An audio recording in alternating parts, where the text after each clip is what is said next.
시청자 여러분 안녕하십니까? 뉴스9 윤정호입니다. 민족의 대명절 설날이 얼마 남지 않았습니다. 고향에 도착하신 분들도 많으실 텐데요. 오늘 전국적으로 500만 대 가까운 차량이 고속도로를 이용할 거란 전망이 있었습니다. 그런데 어제부터 내린 많은 눈이 귀성길을 불편하게 하고 있습니다. 오랜만에 긴 연휴에 가족들 만나는 반가운 마음, 날씨라도 좀 도와줬으면 했는데 상황이 만만치가 않습니다. 혼잡해진 고향 가는 길, 지금 상황은 어떤지 서울 요금소에 나가 있는 취재기자 연결해 보도록 하겠습니다. 변정현 기자, 밤이 깊어가면서 고속도로 상황 이젠 좀 풀렸습니까? 네, 이른 아침부터 이어진 귀성길 정체는 낮 12시쯤 절정이었다가 지금은 대부분 풀린 상태입니다. 이곳 서울요금소도 통행량이 확연히 줄어들면서 원활한 흐름을 보이고 있습니다. 고속도로 CCTV로 이 시각 교통 상황 살펴보겠습니다. 먼저 경부선 죽전휴게소 부근입니다. 부산, 서울 방향 모두 소통이 원활합니다. 서해안선 매송휴게소 부근도 양방향이 한산한 모습입니다. 다만 일부 구간은 눈길 사고로 정체를 빚고 있습니다. 경부선 북천안 부근에서 추돌 사고가 발생해 길이 꽉 막혔고 평택 제천선 안진터널 부근도 승용차 화재로 통행이 더딘 상황입니다. 오늘 낮엔 귀성 차량이 몰리면서 한때 서울에서 부산까지 7시간 30분이 걸리기도 했는데요. 저녁 7시 반쯤부터는 귀성 정체가 대부분 해소돼 지금 서울에서 출발하면 부산까지 4시간 40분 만에 도착할 수 있습니다. 다만 설날인 내일은 이른 아침부터 귀성길과 귀경길 양방향 정체가 다시 시작될 전망입니다. 도로공사는 내일 전국 교통량이 639만 대로 이번 연휴 중 최대에 달해 정체도 가장 극심할 것으로 내다봤습니다. 내일 귀성길 정체는 새벽 대여섯 시쯤 시작돼 오후 2, 3시쯤 절정에 이르고 밤 11시가 넘어야 해소될 전망입니다. 귀경길 정체는 아침 7시에서 8시쯤 시작돼 오후 4, 5시쯤 가장 막힐 걸로 보이는데 모레 새벽 1시가 넘어서야 풀리겠습니다. 지금까지 서울요금소에서 TV조선 변정현입니다. 연휴 첫날인 어제부터 전국적으로 눈이 계속 내리면서 고향 가는 길이 쉽지 않습니다. 특히 폭설과 강한 바람에 항공기와 여객기가 무더기 결항하면서 귀성객들의 마음은 까맣게 타들어갔습니다. 강석 기자입니다. 공항 출국장 수속 카운터가 한산하고 전광판에는 결항과 지연을 알리는 표시만 가득합니다. 어제부터 충청 지역에 최대 45cm가 넘는 폭설이 내리면서 청주공항 활주로가 한때 폐쇄되는 등 전국 주요 공항에서 항공기 41편이 취소됐습니다. 1년에 한 번이 명절 때 이렇게 한 번 가는데 지금 갑자기 이게 날씨 때문에 이렇게 결항이 돼가지고 좀 난감하네요. 명절이면 북적이던 여객터미널 대합실도 텅 비었습니다. 인천 먼바다에 최대 풍속 20m의 강풍이 불면서 인천에서 섬 지역을 오가는 모든 여객선이 통제됐습니다. 항로상에 풍랑경보, 풍랑주의보가 내려져 있는 상태고요. 항로 구간별로 지금 바람이 상당히 좀 많이 불고 있어요. 이틀째 여객선 운항이 멈추면서 귀성객 7,500여 명의 발길이 묶였습니다. 제주도를 오가는 모든 여객편도 끊기는 등 전국 연안여객터미널에서 70개 항로, 여객선 91척이 결항됐습니다. 폭설 여파로 KTX 등 고속열차 일부 구간도 서행하면서 도착 시간이 늦춰졌습니다. 눈 많이 내려가지고 30분 정도 늦게 온다고 안내방송 들었고요. 20cm 가까운 눈폭탄이 떨어진 용인 지역에선 오늘 오전 경전철 운행이 2시간 넘게 중단됐습니다. TV조선 강석입니다. 폭설이 쏟아지면서 고향 마을이 눈에 갇혔습니다.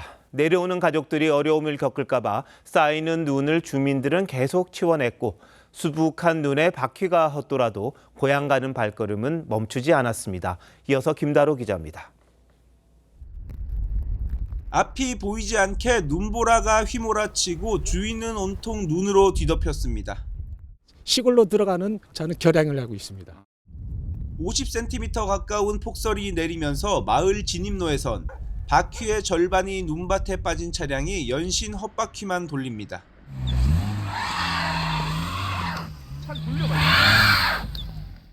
마을로 들어가는 경사로가 얼어붙자 주민은 차를 두고 20분 거리를 걸어갔습니다.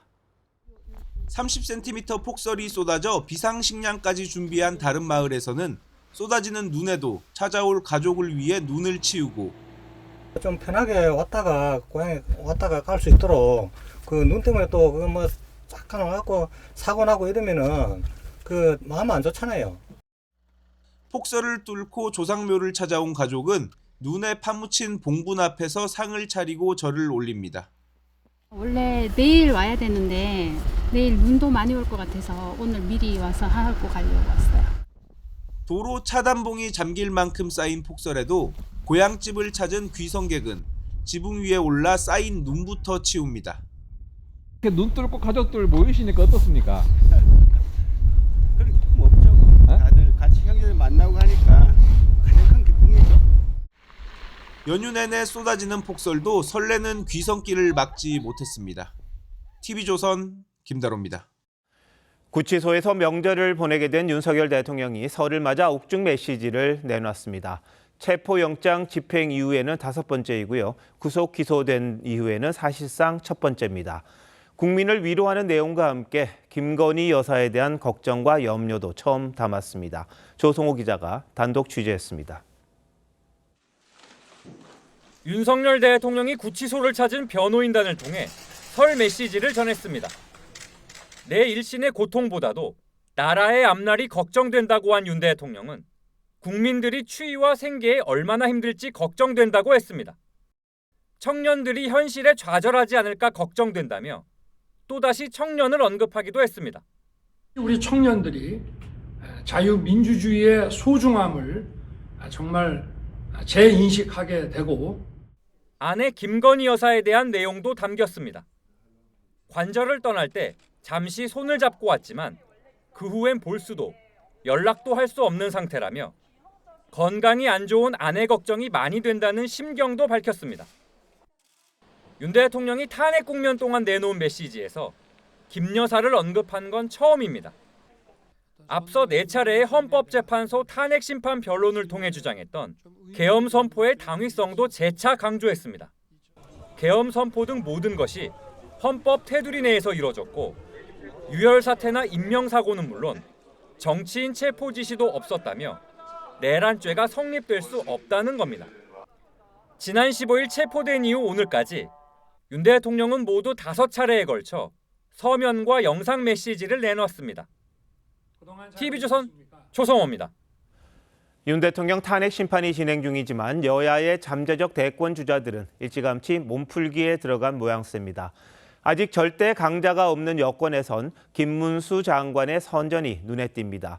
지지층이 결집하면서 숫자가 올라간 건데 경선의 벽과 본선 경쟁력을 모두 신경 써야 하는 경쟁 주자들의 고민이 적잖다고 합니다. 김아림 기자가 보도합니다. 어제 공개된 KBS 여론조사에서 김문수 고용노동부 장관은 지지율 14%로 다른 여권 주자들을 오차 범위 밖에서 앞섰습니다. 탄핵 정국에서 보인 강경한 태도에 보수층 지지가 몰린 거란 해석이 나옵니다. 홍준표 대구시장 역시 보수층의 지지세가 상대적으로 높은데 다만 중도층의 선택을 받아야 하는 본선에선 이 같은 강점이 오히려 약점으로 작용할 수 있습니다. 반윤 비윤 이미지를 가진 주자들은 반대로 경선의 벽을 넘어야 한다는 게 가장 큰 고민입니다. 오세훈 서울시장은 검투사 시대에 검투사가 되지 못했기 때문이라며 자신의 지지율 부진 이유를 설명했는데 내부적으로는 전통 지지층에게 호소할 수 있는 메시지가 필요하다는 문제의식을 갖고 있는 것으로 알려졌습니다. 검투사 전성시대에 검투사가 못 되기 때문인 거죠. 그러니까 적극적인 분들의 비율인 거예요. 여당 내 야당 역할을 해온 유승민 전 의원이 대통령 탄핵 심판 중인 헌법재판소의 공정성을 지적하고 나선 것도 비슷한 이유로 풀이됩니다. 탄핵 심판 결정 기각을 하든 인용을 하든 또 법원이 앞으로 내란죄 재판 이거는 국민들이 보기에 공정해야 합니다. 확장성이 강점으로 꼽히는 한동훈 전 대표와 안철수 의원 역시 윤 대통령 지지층의 강한 비토 정서를 극복하는 게 가장 큰 과제가 될 전망입니다. TV조선 김하림입니다. 야권에선 이재명 민주당 대표가 각종 여론조사에서 1위 자리를 지키고 있습니다. 다른 후보들과 비교가 안 될 정도인데요. 일각에선 1인 독주 상황이 그리 달갑지 않다는 분석도 있습니다. 왜 그런 건지 황정민 기자가 알아봤습니다. 설을 하루 앞두고 민주당 이재명 대표는 위대한 국민이 있기에란 제목의 글을 SNS에 올렸습니다. 새로운 세상을 목도할 구분 능선을 지나고 있다며 새 미래를 여는데 앞장서겠다고 썼습니다. 가장 유력한 야권 대선 주자로서의 포부를 드러낸 거란 해석이 나왔습니다. 각종 여론조사에서 굳건한 1위를 달리며 당내 경선보단 본선에 눈이 가 있는 이 대표는 이미 외연 확장에 주력하고 있습니다. 이념과 진영이 밥 먹여주지 않습니다.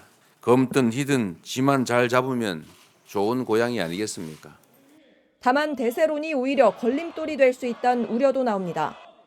대통령 행세를 한다는 여권 프레임에 걸릴 수 있는 데다 다자구도인 여권과 달리 경선 흥행 기대치도 낮을 수밖에 없기 때문입니다. 대세론의 안주에 2번이나 낙선한 이회창 전 총재의 사례가 언급되는 이유입니다. 일사불란한 움직임이 중요한 게 아니고요. 다양성과 건전한 경쟁이 비춰지는 것이 국민에게도 안심을 줄 수가 있고. 친명계 일각에서도 비명계 후보가 나서주는 게 나쁠 게 없다는 주장이 나오지만 이 대표 강성 지지층은 목소리를 내기 시작한 비명계 주자들을 향해 벌써부터 비난 세례를 퍼붓고 있는 상황입니다. TV조선 황정민입니다. 일부 여론조사의 신뢰성에 문제를 제기해온 민주당은 연휴가 끝난 뒤 관련 규정들을 본격적으로 손보겠다는 계획입니다. 여론조사를 할 때 사전에 신고하지 않아도 되는 면제 조건을 강화하는 방안을 검토하고 있는데 왜 하필 지금이냐는 문제 제기가 나옵니다. 장세희 기자의 단독 보도입니다. 지난 2022년 한 업체가 실시한 부산시 교육감 여론조사 문항입니다. 현직 교육감은 진보 성향으로, 이에 맞서는 단일 후보는 중도 보수 성향으로 규정한 게 문제가 됐습니다. 선관위가 뒤늦게 공직선거법 위반 결정을 내렸지만 인터넷 언론사 의뢰로 실시된 여론조사라 사전 심사는 면제됐습니다. 여론조사 실시 2일 전까지 목적과 방법, 설문 내용 등을 사전에 신고해야 하지만 신문과 방송, 인터넷 언론 등의 의뢰로 실시한 경우엔 예외로 할 수 있다는 규정 때문입니다.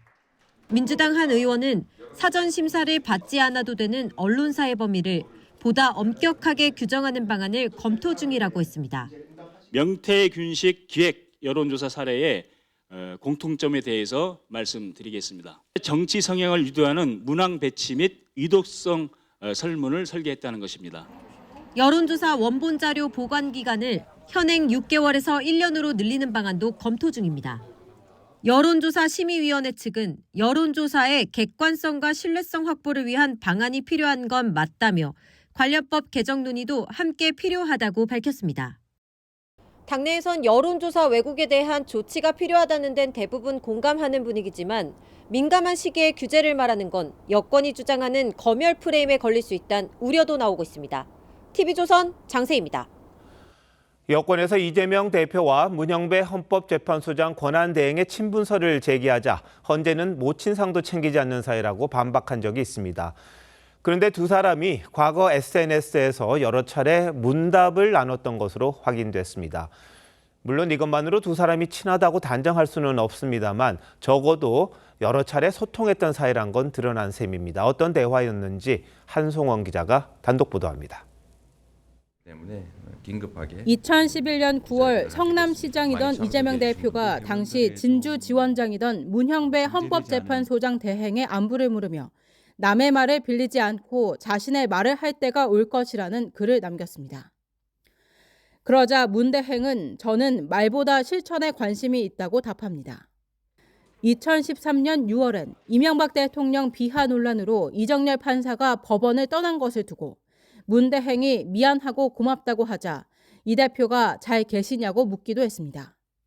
이 대표가 문 대행 아내의 안부를 묻거나 문 대행이 이 대표에게 건강 유의하라는 글도 있습니다.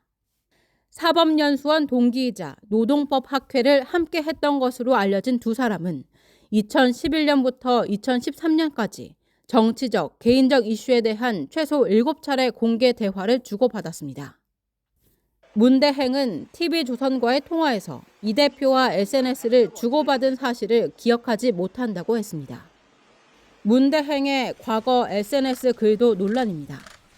세월호 당시 실효성 논란이 불거진 다이빙벨을 소재로 한 다큐멘터리를 봤다며 진실이 뭘까라는 글을 올렸는데 해당 글은 현재 삭제됐습니다. 문 대행이 2010년 부산 유엔 기념공원을 방문한 뒤 쓴 글을 두고도 국민의힘 박수영 의원은 유엔 참전 용사들이 전쟁으로 통일을 이루려 왔다는 취지의 글이라며 북한의 북침론과 일치한다고 주장했습니다. 문 대행은 해당 글을 수정하며 통일을 핑계댄 북한의 침략을 규탄한다는 뜻이라고 해명했습니다. TV조선 한송원입니다. 국민의힘은 문형배 권한대행 외에도 이미선, 정계선 재판관의 이념 성향을 문제 삼으며 헌법재판소의 공정성에 의혹을 제기하고 있습니다. 민주당은 여당의 헌재 흔들기가 도를 넘었다고 비판하는데 박한솔 기자의 보도입니다.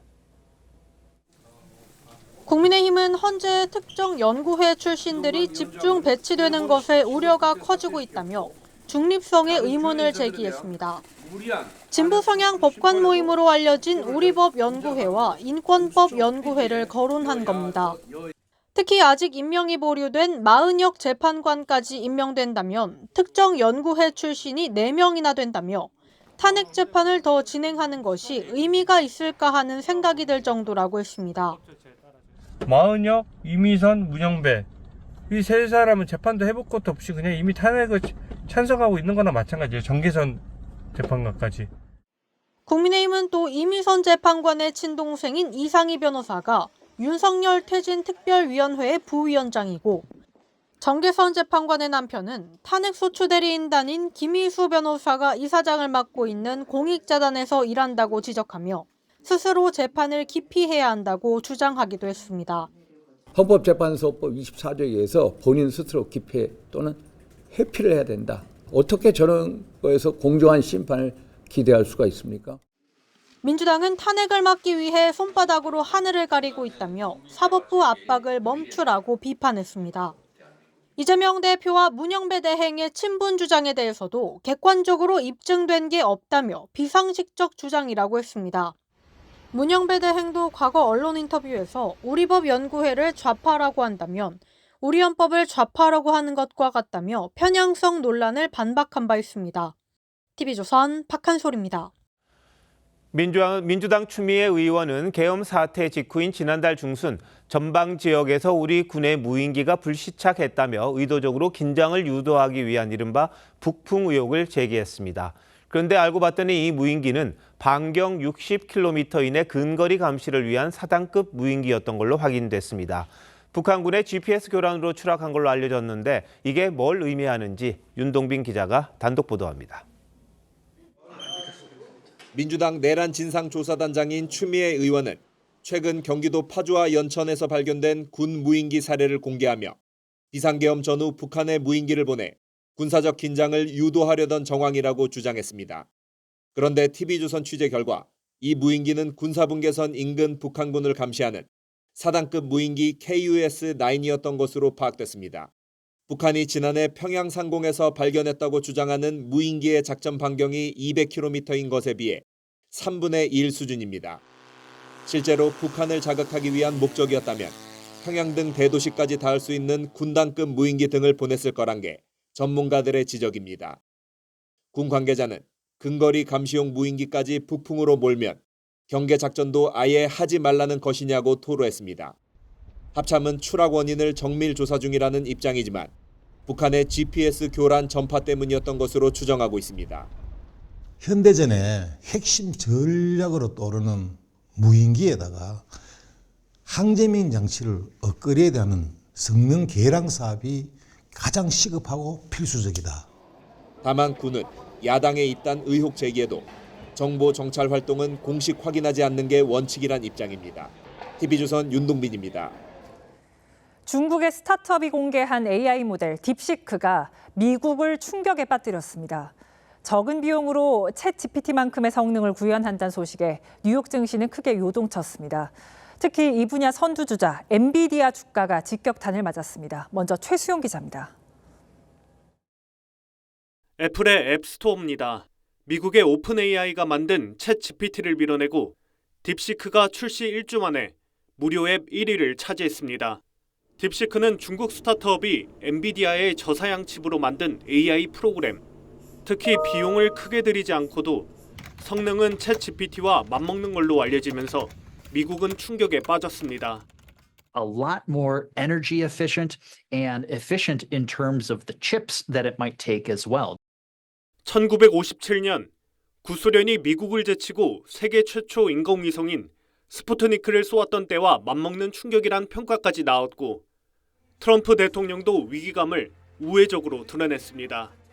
The release of DeepSeek AI from a Chinese company should be a wake-up call for our industries that we need to be laser focused on competing to win. 이 여파로 기술주 중심의 미국 나스닥은 3% 넘게 추락했습니다. 특히 고가 AI 칩을 생산 중인 엔비디아 주가가 17% 가까이 떨어지면서 하룻밤새 시가총액이 847조 원 증발했습니다. NVIDIA is on track for its worst daily performance in history. The fear index, as it's also known, reached its highest level since mid-December.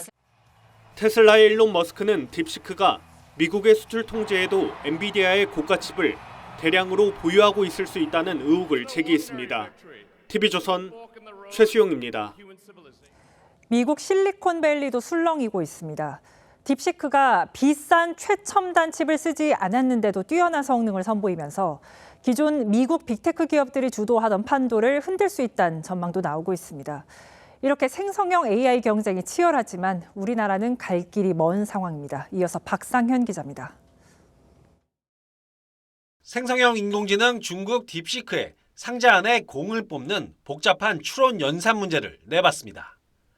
풀이 과정을 거치더니 30여 초 만에 2개 문제의 답을 정확히 구해냈습니다. 완벽한 성능을 선보였는데 챗 GPT, 라마 등 미국 빅테크들이 개발한 모델 대비 비용은 오히려 줄었습니다. 딥시크의 개발 비용은 78억 원, 메타가 사용한 금액의 10분의 1에 불과하고 다른 빅테크 기업보다도 현저히 적습니다. Very small outfit that basically achieved some remarkable AI capabilities. And that's also another thing that's remarkable about it is that they did so with very much less resources than some of the big tech. 딥시크의 등장에 미국 실리콘밸리는 충격에 빠졌습니다.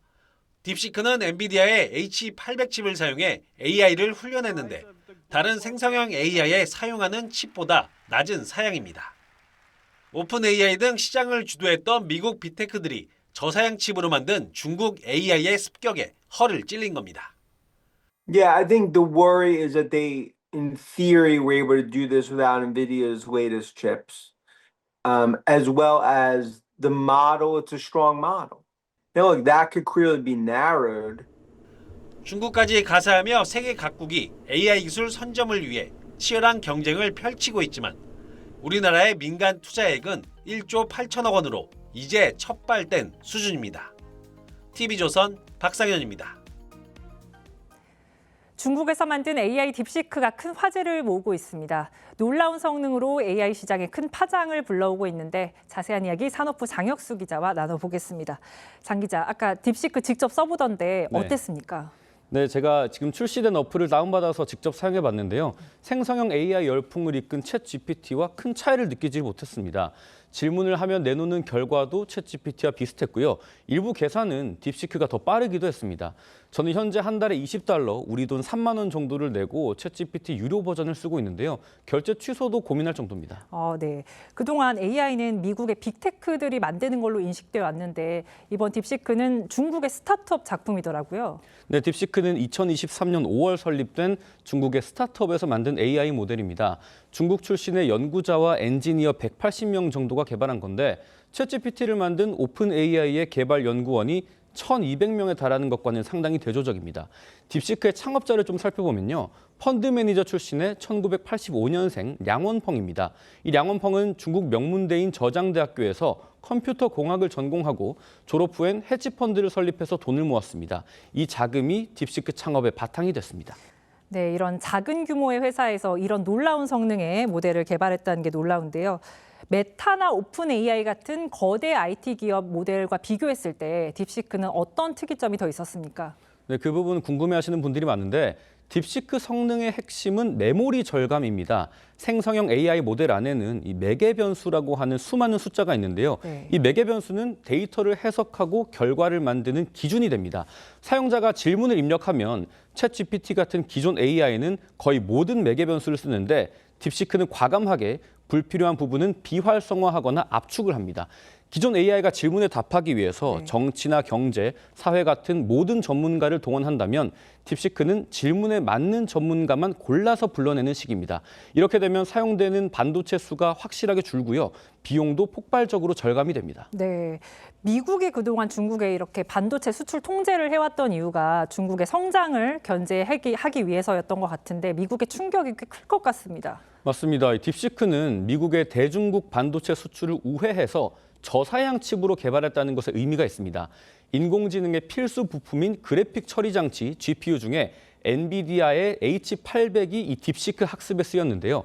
엔비디아의 고성능 반도체 H100이 미국의 수출 통제에 막히면서 의도적으로 사양을 낮춰서 생산한 칩입니다. 네. 취임하자마자 118조 원의 대규모 AI 투자를 발표한 미국의 트럼프 대통령, 중국의 뒤통수를 맞은 셈이 됐고 중국이 AI, 인공지능 자립의 첫 결실을 내놓으면서 미국과 중국의 글로벌 패권 전쟁의 서막이 올랐다. 이런 평가도 나옵니다. 네, 이제는 국내 반도체 업계에 미칠 영향도 우리는 관심일 수밖에 없는데 SK하이닉스, 삼성전자는 어떤 영향을 받게 될까요? 이 말씀드렸던 그래픽 처리 장치 엔비디아의 H800이라는 GPU에는 SK하이닉스의 반도체인 HBM3가 들어갑니다. 삼성은 아직 납품을 하지 않고 있는데 대신 중국에 저사양 HBM을 대거 수출하고 있습니다. 단순하게 보면 중국 AI의 발전이 삼성과 SK 두 회사 모두에게 호재가 될 수 있다 이렇게 말할 수 있는데요.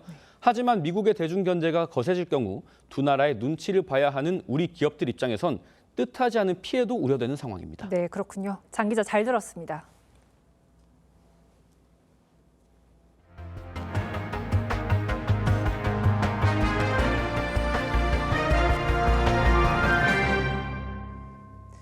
설 연휴에도 독감이나 노로바이러스 같은 감염병이 동시다발적으로 유행하고 있습니다. 특히 영유아들 사이에서 기승을 부리면서 병원에 입원한 채 연휴를 보내는 아이 환자들이 많습니다. 임서인 기자가 취재했습니다. 가래가 아주 심해요. 사흘 전 경기도의 한 소아청소년 전문병원에 입원한 17개월 아기 연우군.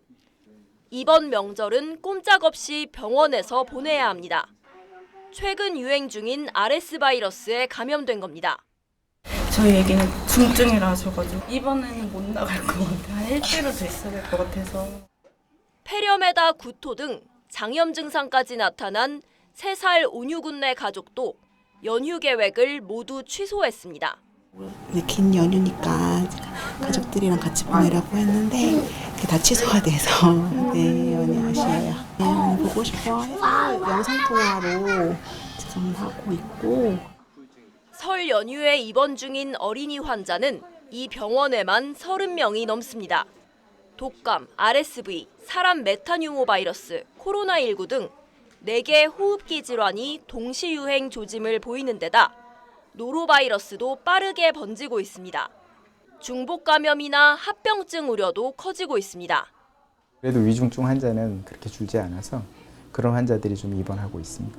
독감 뇌병증, 독감 경련, 그다음에 독감에 의한 심근염 이런 것들이 제일 문제가 되고 2차 병원이 감당하기 어려운 응급 환자가 늘 수 있어 상급종합병원 소아응급의료센터로의 전원 등이 제때 빠르게 이뤄져야 한다는 지적이 나옵니다. TV조선 임서인입니다. 올해 의사 국가시험 최종 합격자 5명 중 1명은 해외 의대 출신인 걸로 나타났습니다. 의정 갈등 영향으로 국내 의대 출신 응시자가 대폭 줄면서 해외 의대 출신 비중이 커진 겁니다. 정부는 이들의 의사 자격 취득에 문제가 없다고 밝혔습니다. 송민선 기자입니다.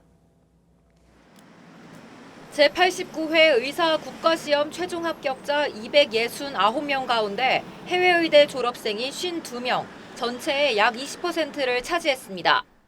국가별로는 헝가리 의대 출신이 39명으로 가장 많고 미국과 러시아, 영국 의대 출신이 한두 명씩입니다. 국내 의사시험에 합격한 해외 의대 출신 비율은 2024년도와 2023년도 모두 1% 정도였습니다. 의정 갈등의 여파로 3천여 명에 달하는 국내 의대 본과 4학년생들의 응시가 급감하면서 이들의 비중이 20%까지 치솟은 겁니다. 앞으로 의정 갈등이 풀려 의대 교육이 정상화될 경우 이 같은 현상은 사라질 것으로 보입니다. 단기적이지만 해외 의대 출신들의 국내 의료계 진출이 두드러진 데 대해 의료계 시선은 곱지 않습니다. 한 의사단체는 자격 미달 해외 의대를 졸업한 의사들이 국내 의대생들의 기회를 빼앗는다고 주장하며 2022년에 이어 최근에도 정부를 향해 일부 해외 의대 인정을 무효로 해달라는 행정소송 제기를 준비 중입니다. 논란에 대해 보건복지부는 해외 의대 출신의 국내 의료인 자격 취득엔 문제가 없다는 입장을 밝혔습니다. TV조선 송민선입니다. 미 트럼프 대통령이 연일 관세를 압박수단으로 쓰고 있습니다. 이번엔 의약품과 반도체, 철강 등 구체적인 분야를 지목했는데 높은 관세가 필요한 이유를 설명하면서 한국의 세탁기를 거론했습니다. 신은서 기자입니다. 공화당 행사에서 트럼프 대통령이 오하이오의 지역구를 둔 의원을 호명합니다. Jim Jordan is the one that got me started. Was Jim here by any chance? Is Jim here? Where is Jim? 지난 임기 때 자신이 한국산 세탁기에 높은 관세를 부과한 덕에 이 지역 공장들이 문 닫을 뻔한 위기를 넘겼다고 자랑합니다. And they were going to close up their factories because South Korea was dumping washing machines and other things like that, and they were dumping. And we put a 50% tariff, then 75, even 100%. 바이든 정부에서 완화됐던 관세를 다시 강화하겠다는 의지를 내비친 것으로 풀이됩니다. 미국은 트럼프 1기 정부에서 삼성과 LG전자 세탁기에 최대 50%의 관세를 물리는 긴급 수입 제한 조치를 발동했지만 세계무역기구에서 패소한 뒤 바이든 정부가 항소를 포기하면서 효력은 종료된 상태입니다. 트럼프 대통령은 외국 기업들이 미국에 와서 생산하지 않으면 관세를 내야 한다고 압박했습니다.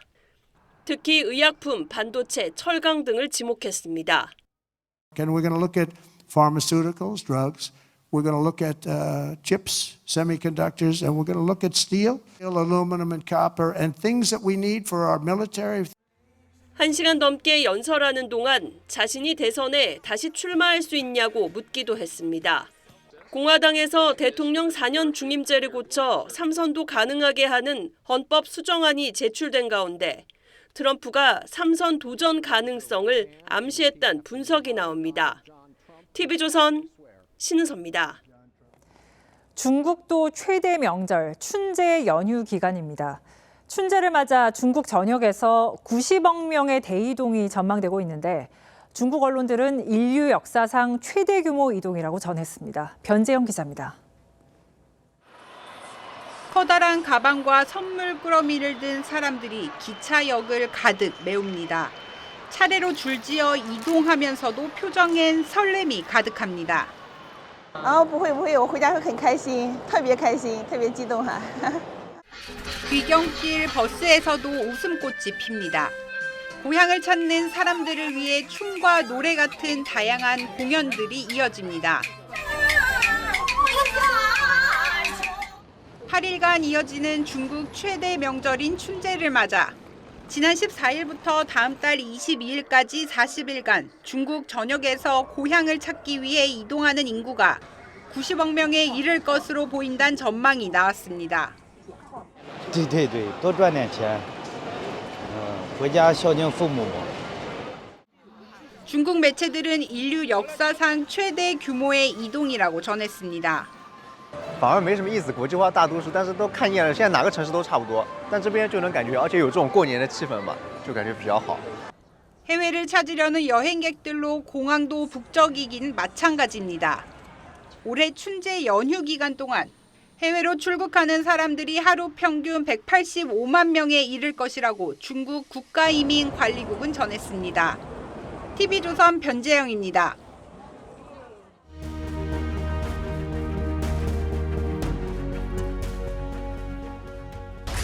monsters. That's what they think we are in here.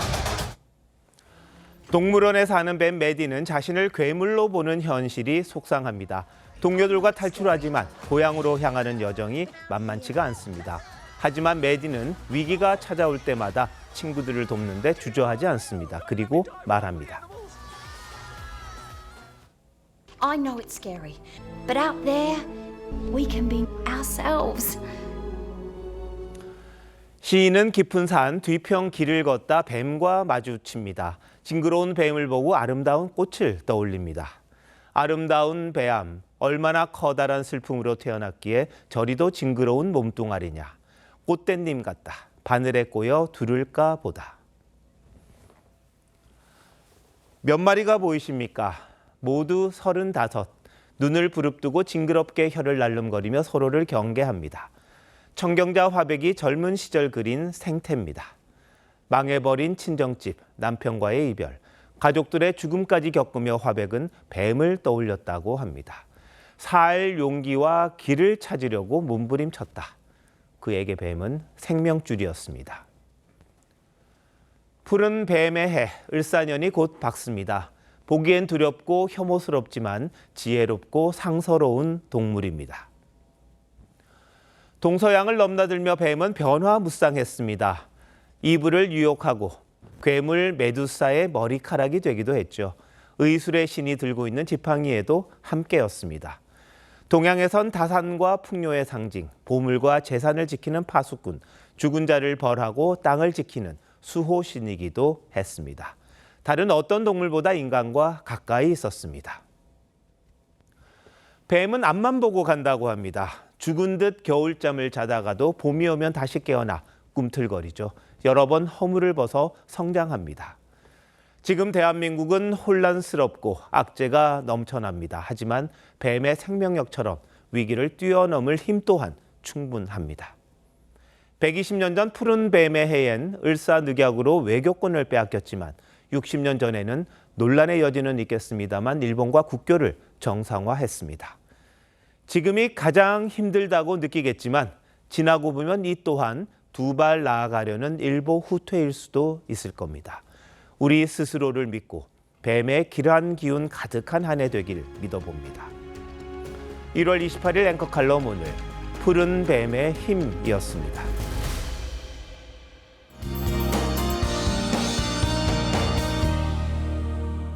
귀성길 궂은 날씨 때문에 많이 불편하셨죠? 설날인 내일까지도 전국 곳곳으로 눈이 이어지겠습니다. 특히 대설특보가 내려진 충청과 호남, 제주 등 서쪽 지역을 중심으로 내일 아침까지 강하고 많은 눈이 쏟아지겠는데요. 충남과 전북에 최고 15cm 이상, 그 외 대부분 지역에 1에서 5cm가 예상되고요. 낮엔 눈이 대부분 그치겠습니다만 미끄럼 사고 조심하셔야겠습니다. 현재 일부 중부와 경북 지역에는 한파주의보가 발효 중이고요. 영동에는 강풍경보가, 그밖에 해안과 충북에는 강풍주의보가 내려져 있는데요. 내일 서울의 아침 기온 영하 7도, 바람의 체감온도는 영하 12도까지 떨어져 오늘보다 더 추워지겠고요. 낮에도 기온이 크게 오르지 못해 종일 춥겠습니다. 모레는 더 강력한 한파가 찾아오겠고 주말에는 또다시 전국에 눈과 비가 내리겠습니다. 날씨였습니다. 1월 28일 화요일 뉴스나인 마칩니다. 시청해주신 여러분 고맙습니다.